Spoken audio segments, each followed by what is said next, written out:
Hello guys, I am आकांक्षा तिवारी। आज हम आपको भारत के स्वतंत्रता संग्राम और ब्रिटिश शासन के खिलाफ जो आदिवासी विद्रोह हुए, जो पीसेंट्स मूवमेंट हुए, जो ट्राइबल मूवमेंट्स हुए, उनके बारे में हम आज बात करते हैं। तो पहला है प्रमुख आदिवासी विद्रोह, मेजर ट्राइबल, है ना। तो आदिवासी विद्रोह मुख्य रूप से जल, जंगल, जमीन के अधिकारों की रक्षा, ब्रिटिश भू राजस्व नीतियों, साहूकारों, जमींदारों के शोषण और उनकी पारंपरिक संस्कृति में अंग्रेजों के हस्तक्षेप के खिलाफ हुए थे। जैसे पहला है पहाड़िया और चेरो विद्रोह 1772 से 1880 तक। क्षेत्र है राजमहल की पहाड़ियाँ, जो झारखंड बिहार में है। इसका कारण था अंग्रेजों द्वारा आदिवासियों की ज़मीन पर कब्जा और भारी कर लगा दिया था। फिर है कोल विद्रोह, जो 1831 से 1832 तक हुआ। यह हुआ छोटानागपुर, झारखंड में। इसके जो नेता थे बुद्धू भगत और मदार महतो। आप इसे अच्छे से याद कर लीजिएगा, क्योंकि कई बार हमारे प्रीलिम्स में ही पूछ देता है, ठीक है। जिसका रीजन था आदिवासियों की ज़मीन छीनकर बाहरी लोगों को दी जा रही थी। फिर है तीसरा खासी विद्रोह, जो 1829 से 1833 तक था। यह खासी पहाड़ियाँ मेघालय में था। इसके जो नेता थे पिरोज सिंह थे। इसका जो रीज़न था वो था अंग्रेजों द्वारा सैन्य सड़क का निर्माण और खासी क्षेत्र में जबरन हस्तक्षेप। फिर आता है संथाल विद्रोह, जो 1855 से लेकर 1856 तक चला। यह राजमहल की पहाड़ियाँ दामिन इको मतलब झारखंड वेस्ट बंगाल तरफ चला, जिनके नेता थे सिद्धू, कान्हू, चांद और भैरवी, चारों भाई इसके नेता थे। इसका रीजन था साहूकारों का अत्यधिक शोषण, पुलिस का अत्याचार, जमींदारी व्यवस्था। यह 1857 की क्रांति से ठीक पहले का सबसे बड़ा संगठित सशस्त्र आदिवासी विद्रोह था। फिर है पाँचवा है मुंडा विद्रोह, उलगुरान भी कहते हैं, 1895 से 1900 तक। छोटा नागपुर भी इसका एरिया था, रांची और झारखंड में हुआ। जो इसके नेता थे भगवान बिरसा मुंडा थे, ठीक है। इनका रीजन था पारंपरिक सामूहिक खेती प्रणाली, खूट-कट्टी का अंत और ईसाई मिशनरियों तथा जमींदारों का हस्तक्षेप। फिर है रंपा विद्रोह। 1922 से 1924 तक।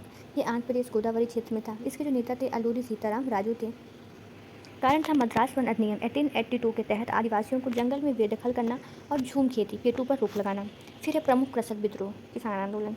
तो कृषक आंदोलन मुख्य रूप से जमींदारों द्वारा अत्यधिक लगान, अवैध बेगारी, बेदखली और ब्रिटिश नीतियों के कारण बड़े अकालों के खिलाफ था। जैसे फर्स्ट है सन्यासी और फकीर विद्रोह, जो है 1770 से 1800 तक। यह बंगाल के क्षेत्र में हुआ। इसका रीजन था 1770 के भयंकर अकाल के कारण भी के बाद भी अंग्रेजों द्वारा किसानों पर भारी कर वसूलना और तीर्थयात्रियों पर कर लगाना। फिर बंकिम चंद्र चट्टोपाध्याय का जो उपन्यास है आनंद मठ, इसी पर आधारित था। फिर नील विद्रोह, ये 1859 से 1860 तक था चला। ये बंगाल नदी और जेसोर जिले में। फिर इसके जो नेता थे वो थे दिगंबर विश्वास और विशु विश्वास। इसका रीजन था यूरोपीय बागान मालिकों द्वारा किसानों को खाद्यान्न फसलों की वजह जबरदस्ती नील की खेती करने पर मजबूर करना। दीनबंधु मित्र के नाटक नील दर्पण इसी का जीवंत वर्णन है। फिर है पावना विद्रोह, जो 1870 से 1818 तक चला। और ये जो क्षेत्र है पावना पूर्वी बंगाल और बांग्लादेश का है, ठीक है। इसका रीजन था जमींदारों द्वारा अवैध रूप से लगान बढ़ाना और किसानों को बेदखल करना। किसानों ने हम महारानी और केवल महारानी की रेयर बनाना चाहते थे का नारा दिया था। फिर दक्कन के दंगे 1875 में महाराष्ट्र में हुआ। कारण था मारवाड़ी और गुजराती साहूकारों द्वारा किसानों का शोषण और उनकी ज़मीनों की जब्ती। फिर है चंपारण सत्याग्रह, जो 1917 में शुरू हुआ। इस जो बिहार चंपारण है बिहार में शुरू हुआ। इसके जो नेता थे प्रमुख नेता महात्मा गांधी और राजकुमार शुक्ल थे। इनका कारण था 3 कठिया प्रणाली, जमीन के 3/20 भाग पर अनिवार्य नील की खेती करना। यह गांधी जी का भारत में पहला सफल सत्याग्रह था। फिर एक खेड़ा सत्याग्रह, जो 1918 में हुआ, गुजरात में हुआ। महात्मा गांधी सरदार वल्लभ भाई पटेल इसके प्रमुख नेतृत्वकर्ता थे। कारण था अकाल और फसल नष्ट होने के बावजूद भी अंग्रेजों द्वारा राजस्व कर में छूट न देना। फिर है मोपला विद्रोह 1921 में हुआ। यह मालाबार केलर में हुआ।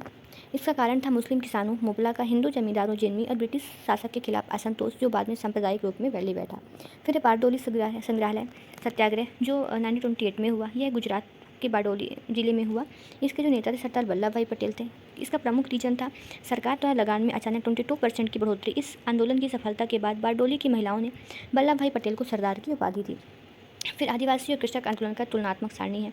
तो विशेषता आदिवासी आंदोलन और कृषक आंदोलन। तो मुख्य कारण जो आदिवासी आंदोलन का था जंगल भूमि अधिकार संस्कृति में हस्तक्षेप, और कृषक का था अत्यधिक लगान, शोषणकारी नीतियाँ और बेदखली। फिर क्षेत्र जो थे दुर्गम पहाड़ी और जंगली इलाके में लड़े गए। जो कृषक आंदोलन हुआ वो कृषि प्रधान क्षेत्र पे हुआ। फिर जो आदिवासी थे वो प्रकृति हिंसक और छापामार युद्ध अहिंसक, है ना, इन सबको युद्ध छापामार हिंसक इसकी प्रकृति रखते थे। लेकिन जो कृषक थे वो अहिंसक सत्याग्रह व कानूनी लड़ाई लड़ते थे।